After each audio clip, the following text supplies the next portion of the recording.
For today's video and mini vlog mga katambay, ayan o, dahil nalalapit na po ang aming Enterporok sa aming barangay, ay minarapat ko po muna mga katambay na umpisa na mag warm up. Kumbaga kasi sa 22 ay opening na po ng aming Enterporok sa panguna po ng ating kapitan, Kap Ikoy Deseo, at ng kanyang anak na SK Chairman, si SK Court Deseo. Shoutout po sa inyo mag-ama.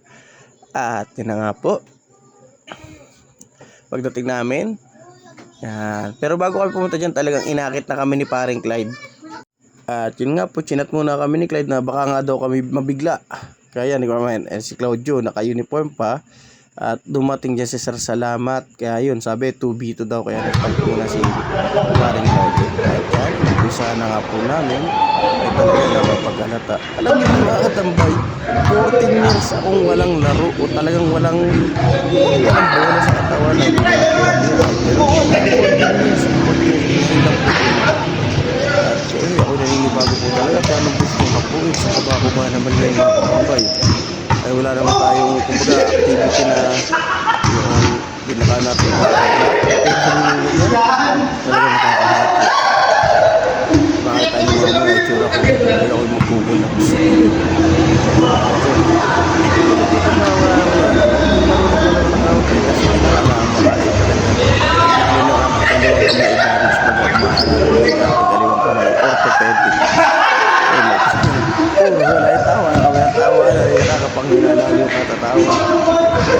Si Machel,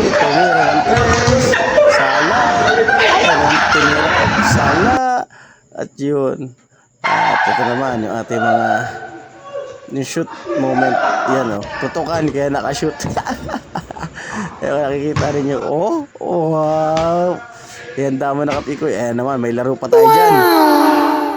Yun o, ganyan ang galaw natin noong unang panahon. Ay ngayon parang walang-wala na talaga. Ayun, kahit humabol ay hirap na hirap. Ayan, nakakaramdam na po ako dyan. Nararamdaman ko na po talaga diyan ang pagputi ng aking paningin sa paligid. Ayan o, ayan, nakatungo na po tayo. Ay talagang kung kailan malapit ng opening. Kaya bukas pipilitin ko makapagsumba o makapag-jogging para ba yung katawan natin ni kondisyon sa opening. At yan na nga po kung nakikita ninyo ay habol ang hininga. Ay ako nagpapasalamat nga kay Sir Salamat. Shoutout sa iyo, Sir Fireman, Sir Salamat. At sabi mo, wag akong tumungot, tingala lang. Ayan, kaya tumingala na lang po muna ako. Talagang nakakapanibago. Thank you for watching mga katambay. Kamusta ang liga sa inyo?